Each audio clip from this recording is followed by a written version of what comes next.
আরিফুলদা এটা কি সেলিব্রেশন করছে বন্ধুরা দেখুন।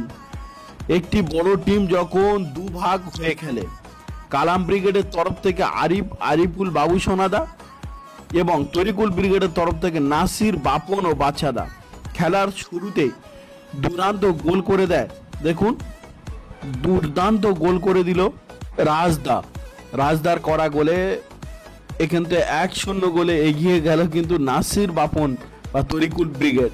তার মাত্র কয়েক মিনিট খেলা চলার পরে বাবু সোনাদা চোখ ধাঁধানো গোল করলো। গোলকিপার বাদশা কিছু বুঝতেই পারলো না। দল সমতায় ফেরালো 1-1 ব্যবধান।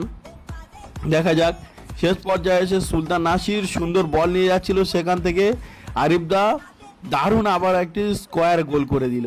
দিয়ে আরিফুলদার সেলিব্রেশনটা দেখুন। 2-1 গোলে কিন্তু নির্ধারিত টাইমের খেলা শেষ হয়।